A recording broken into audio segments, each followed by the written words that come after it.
हर रोज एक नई कहानी देखने के लिए चैनल को सब्सक्राइब करें और बेल आइकन दबाना ना भूलें। नैना एक रेडी पर तंदूरी मोमोज खा रही थी। नैना को एक सड़क के कोने में रेडी से तंदूरी मोमोज खाते हुए उसका कॉलेज का दोस्त यश देख रहा था और वो अपनी बाइक लेकर नैना के पास जाता है, जिसे देखकर नैना कहती है, अरे यश, तुम यहाँ आओ, मैं तुम्हें अपने मनपसंद तंदूरी मोमोज खिलाती हूँ। तुम भी क्या याद करोगी कि तुम्हारी दोस्त ने तुम्हें क्या लाजवाब चीज खिलाई। आओ ना। वो तो ठीक है, मैंने भी खाए हैं तंदूरी मोमो, लेकिन तुम्हें यही एक जगह मिली तंदूरी मोमो खाने के लिए?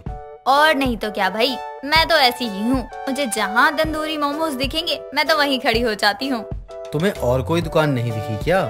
कोई बात नहीं यश, मेरा क्या है, मैं तो दूसरी दुकान से इतने ही प्लेट तंदूरी मोमोज खा सकती हूँ। बस तू खिलाने वाला तो बन, मेरा तो पेट कभी भरने वाला नहीं है तंदूरी मोमोज से। चलो फिर मैं भी देखता हूँ कि तुम तंदूरी मोमो कितना खा सकती हो। यश नैना को अपने साथ एक बड़ी सी दुकान में लेकर जाता है और वहाँ पर एक प्लेट तंदूरी मोमो मंगवाता है। जैसे ही तंदूरी मोमो आते हैं, नैना तो तंदूरी मोमो खाना शुरू कर देती है और एक एक करके नैना सारे तंदूरी मोमो खा लेती है। सारे मोमोज खाने के बाद नैना यश को कहती है, बस हो गया क्या? तू तो बड़ा बोल रहा था कि खाने वाले बनो, और जब मैं खा रही हूँ तब तू तंदूरी मोमोज मंगवा ही नहीं रहा। मंगवा ना, अभी तो मैंने तंदूरी मोमोज खाना शुरू भी नहीं किया। तू पहले ही खा के आ रही है और यहाँ भी आकर एक प्लेट खा चुकी है, अब तू और भी खाएगी? तुझे पता है ना, अभी तक मैंने तेरी प्लेट से एक भी तंदूरी मोमो नहीं लिया है और तू और खा सकती है। भाई ऐसा नहीं होता है, तूने मुझे बोला था कि तू मुझे जी भरकर तंदूरी मोमोज खिलाएगा, लेकिन अब तो तू मेरे खाने में भी हिसाब कर रहा है कि मैंने अब तक कितने तंदूरी मोमोज खाए हैं। अच्छा ठीक है, तू खा जितना खाना है, मैं कुछ नहीं बोल रहा। अब तो ठीक है ना? तो ठीक है ना, बोल क्यों रहा है? अब मंगवा ना, मुझे तो खाने हैं तंदूरी मोमोज, वो भी बहुत ज्यादा खाने हैं। यश नैना के लिए वापस से तंदूरी मोमो मंगवाता है और फिर से सारे तंदूरी मोमो नैना खा लेती है।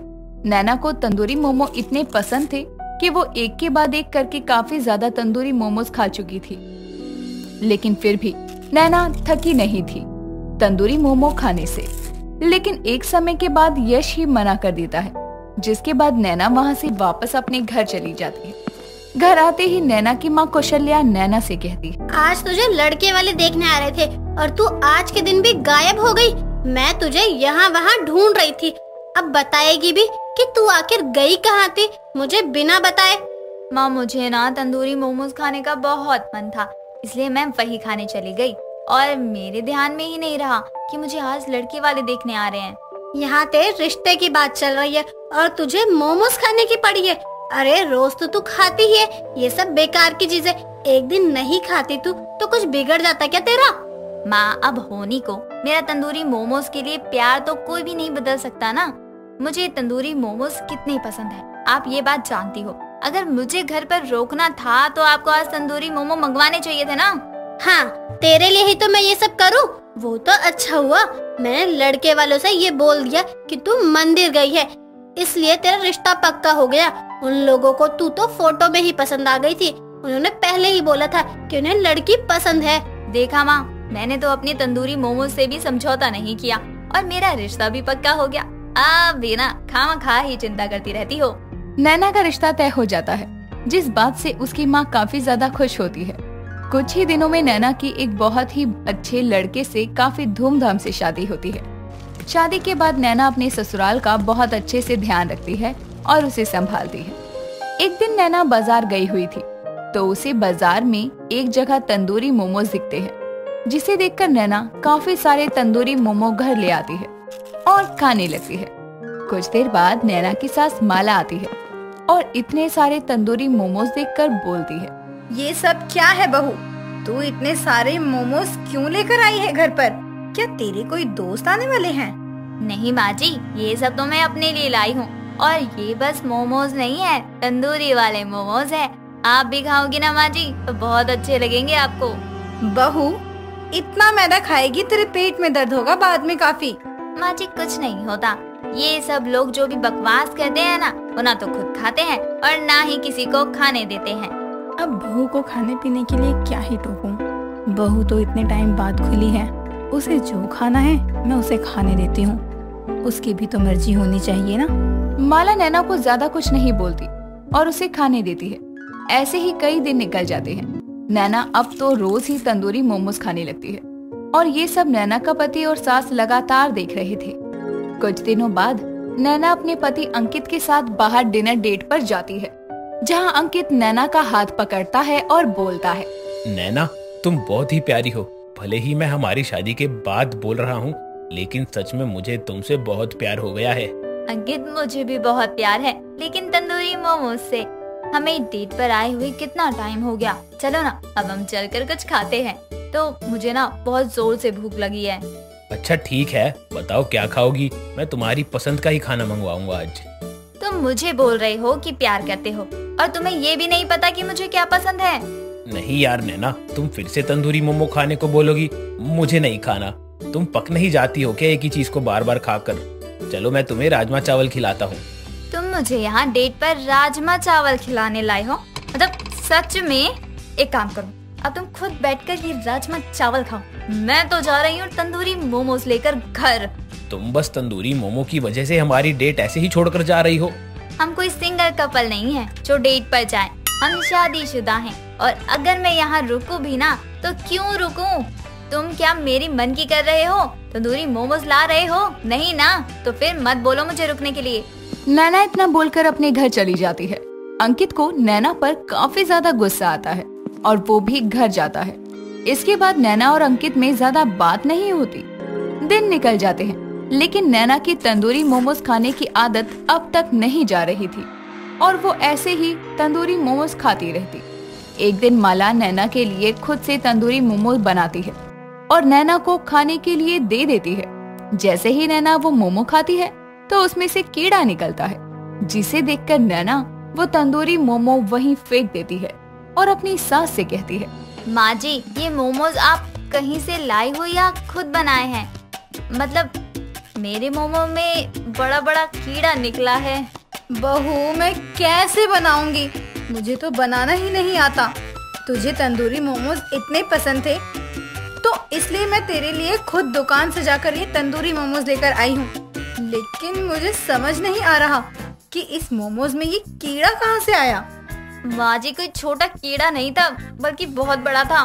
बहू तुझे ये सब पसंद है इसलिए तुझे मेरी बात जरा सी बुरी लग रही है, लेकिन मैंने खुद देखा है मोमोज में कई बार कीड़े भी होते हैं और ये कीड़े वाले मोमोज ही तुम जैसे लोग खा लेते हो। माँ जी आप सच बोल रही हो?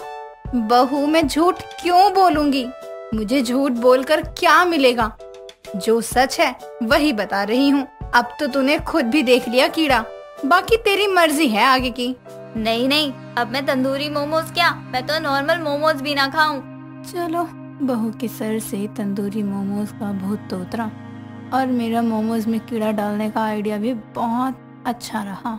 नैना उसके बाद कभी भी तंदूरी मोमो नहीं खाती और ना ही कभी खाने की फालतू की जिद करती। तेज बारिश में मेघा पतली सी साड़ी में दोनों बाहें फैलाए एक पार्क में भीगते हुए झूम रही थी। तभी कुछ दूरी पर बारिश में भीग रहे एक लड़के पर उसकी नजर पड़ती है, जो उसकी तरफ पीठ करके खड़ा होता है। वो खुश होकर उसके करीब जाती है और पीछे से उसे अपनी बाहों में भर लेती है। उसे बारिश का मजा आ रहा था कि तभी अचानक बारिश इतनी तेज हो जाती है कि ओले पड़ने शुरू हो जाते हैं और वो आंखें बंद करके बड़बड़ाती है, ओले ओले ओले बारिश में पड़े ओले। उसे नींद में बड़बड़ाता देखकर उसकी माँ एक तकिया उठाकर जोर से उसके मुंह पर फेंकती है और वो अचानक जाग कर कहती है, ये ओला था या तकिए का गोला? हाँ तो और मारू 2-4 तकिए के गोले। तू फिर सपने में भीग रही थी? हाँ माँ, मैं बस उसे अपनी बाहों में भरकर बारिश में पानी पानी हो गई। उसे किसे? ओलो को माँ। तू इतने बारिश के ख्वाब देखती है, कभी ये नहीं देखा कि मूसलाधार बारिश आई और तुझे बहाकर लेके गई? माँ मैं रोमांटिक बारिश के सपने देखती हूँ, ट्रेजिक बारिश के नहीं। क्यों बहाना चाहती हो मुझे? ताकि तू अपने सपने में ज्यादा बहकर 9-9 बजे न उठे, आलसी कहीं की। जाकर फ्रेश हो। तभी मेघा अंगड़ाई लेती हुई फ्रेश होने चली जाती है। मेघा एक खुश मिजाज और मानसून लवर लड़की थी। बारिश का उसे हमेशा से इंतजार रहता। समय बीतने के साथ उसका रिश्ता एक बहुत ही अच्छे परिवार के लड़के हिमांश से तय हो जाता है। कुछ समय में ही अच्छे मुहूर्त पर दोनों की शादी हो जाती है। ससुराल में एक रोज वो चाय पीते हुए अपनी खिड़की से बाहर के नजारों में खोई होती है। तभी उसके मुंह पर पानी की कुछ बूंदें पड़ती है। बारिश हो रही है क्या?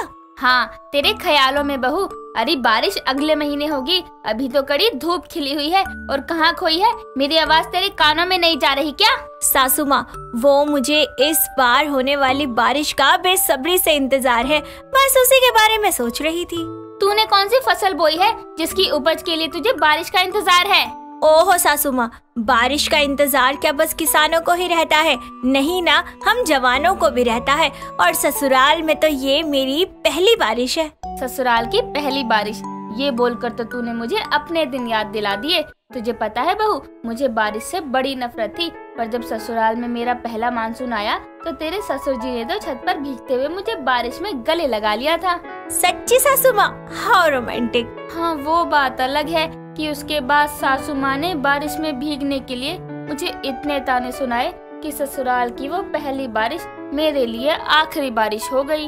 अच्छा ठीक है, लेकिन आप मुझे बारिश में भीगने के लिए सुनाओगी तो नहीं ना? नहीं, लेकिन अभी बारिश को आने में समय है, तो उससे पहले घर के काम कर ले, क्योंकि वो नहीं हुए तो मैं सुनाऊंगी रही, अच्छी अच्छी सुनाऊंगी। तभी मेघा सर खुजाते हुए किचन में चली जाती है। समय बीतता है। मेघा ससुराल में अपनी पहली बारिश को लेकर बड़े सपने सजाती है।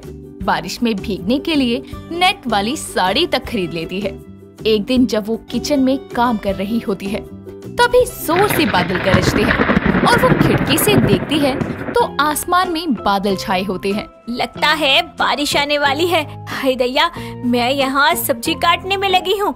बारिश आए इससे पहले जाकर तैयार हो जाती हूँ, खाना बनता रहेगा बाद में। इतना कहकर वो फट से अपने कमरे में जाती है और नेट वाली साड़ी पहनकर तैयार हो जाती है। तभी हिमांश घर लौट आता है और उसे ऐसे तैयार होते देखकर कहता है, इस आंधी तूफान में सज धज कर कहाँ निकलने को हो रही हो?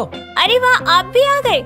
लगता है बारिश तो आज मुझ पर कहर ढाने वाली है। चलिए छत पर चलते हैं, बारिश का मजा लेंगे। कौन सी बारिश में? बारिश हो कहाँ रही है? बाहर धूल भरी आंधी चल रही है बस। अरे बारिश नहीं हुई तो आ जाएंगे ना हिमांश, इससे पहले बारिश शुरू हो, चलो ना छत पर। वो उसे जबरदस्ती खींचकर अपने साथ छत पर ले जाती है, जहाँ इतनी तेज हवा के साथ धूल और कचरा भी उड़ रहा था। दोनों का खड़ा हो पाना भी मुश्किल था। धूल से दोनों की आंखें भर जाती है और मेघा के मुंह पर उड़ रहे पत्ते आकर चिपक जाते हैं। तभी हिमांश कहता है, अरे ओ पागल औरत, बारिश के चक्कर में तो मुझे कोई इस आंधी में उड़ाना चाहती हो? नीचे चलो। हिमांश, अभी बादल कितने काले हैं, क्या पता बारिश आ जाए। हाँ तो तुम इंतजार करो, मैं शावर के नीचे ही भीग लूंगा। तभी वो उसका हाथ झटक कर वहाँ से चला जाता है और मेघा बादलों के साफ होने तक आंधी में बारिश आने की आस में खड़ी रहती है, लेकिन बारिश नहीं आती। वो अपने बिखरे बालों में से 2-4 पत्ते और ढेर सारी धूल लिए सूखे अरमानों के साथ नीचे आ जाती है। उसे ऐसे देखकर उसकी सास हंसते हुए कहती है, तो नहीं आई बारिश? हाय दैया, कैसी चुड़ैल लग रही है बहू तू। बारिश नहीं, सूखे पत्ते और बेतहाशा धूल बरसी इस मेघा पर पता नहीं भगवान बारिश कब करेंगे। तभी वो अपने कमरे में चली जाती है। ऐसे ही बेचारी मेघा के दिन बारिश के इंतजार में बीत रहे थे। जब कभी ठंडी हवा चलती या मौसम सुहाना होता तो इस आस में कि बारिश होगी, वो आसमान की तरफ देखने लग जाया करती। एक रोज वो आसमान की तरफ देखकर गाना गा रही होती है, काले मेघा पानी तो बरसाओ, बिजली की तलवार नहीं बूंदों के बाण चलाओ। तभी अचानक से पानी बरसने लगता है। वो खुश होकर नाचने लगती है, लेकिन तभी अचानक पानी बरसना बंद हो जाता है और वो कहती है। तभी मेघा ऊपर की तरफ देखती है तो उसकी सास बालकनी में रखे पौधों को पानी दे रही थी। वो फिर मुंह बनाकर अंदर चली जाती है। एक शाम वो अपनी सास के साथ बाजार से लौट रही थी। तभी फिर ठंडी हवाएं चलने लगती है और बादल घिरने लगते हैं। तभी कंचन कहती है, लगता है आज जमकर बारिश होगी। क्यों मेरी आस की बुझी मोमबत्ती जला रही हो? ये ठंडी हवा, काले बादल सब झूठा झांसा है सासू माँ। देखना अभी हवा चलेगी और ये सारे बादल उड़ जाएंगे। तभी जोरों की हवा चलने लगती है। कुछ देर में झमाझम बारिश शुरू हो जाती है। मेघा हैरान खड़ी रह जाती है और खुद से कहती है, बारिश हो रही है? अरे बारिश क्यों हो रही है? नास पिटी, तू ही तो मर मर कर इंतजार कर रही थी बारिश का। अभी हो रही है तो तुझे रास नहीं आ रही? सासू माँ ऐसे कैसे हो रही है? अभी मैं बारिश में भीगने के लिए तैयार नहीं हूँ। अभी क्या लिपस्टिक लगाएगी भीगने के लिए? आगे बढ़, घर पहुँचना है। आज तो मैंने वो नेट वाली साड़ी भी नहीं पहनी, बताओ। वो बोल ही रही थी कि तभी एक बाइक वाला उस पर कीचड़ उछाल कर चला जाता है। वो पूरे रास्ते भीगते हुए कीचड़ में सनी घर आती है और अपने कमरे में जाती है। उसे भीगा देखकर हिमांश जैसे ही उसके पास तौलिया लेकर आता है तो वो उसके मुंह पर छींक देती है। अच्छी! अरे क्या कर रही हो? मैं ना ज्यादा भीग गई। जाओ पहले साफ करो खुद को। तभी वो छींकती हुई वॉशरूम में जाती है। कुछ देर बाद वो बाहर आती है तो देखती है कि हिमांश चाय और पकोड़े लिए कमरे में आता है और प्यार से उसे खिड़की के पास ले जाता है। उसे अपनी बाहों में भर कर कहता है, कैसा लग रहा है? अच्छा, बहुत अच्छा, बहुत बहुत बहुत अच्छा। तो ससुराल की पहली बारिश में तो तुम बुरी तरह भीगी हो, बारिश से भी और बारिश के कीचड़ से भी। इसीलिए तुम्हारे साथ अब मैं भीग तो नहीं सकता, तो बारिश का मजा अब गर्मा गर्म चाय पकोड़े खाते हुए लो। हाँ, क्योंकि मैंने जो सोचा वो तो नहीं हुआ, पर जो हो रहा है वो भी बुरा नहीं है। उफ, ये बारिश। फिर दोनों चाय पकोड़े खाते हुए ठंडी हवा में बारिश होती देखते हैं और बातें करते हैं। इस तरह मेघा की ससुराल की पहली बारिश उसके लिए कई मायनों में यादगार बन जाती है। दोस्तों, अगर आपको ये कहानी पसंद आई तो इसे लाइक करें, शेयर करें और कमेंट करके बताएं कि कहानी में आपको सबसे अच्छा क्या लगा।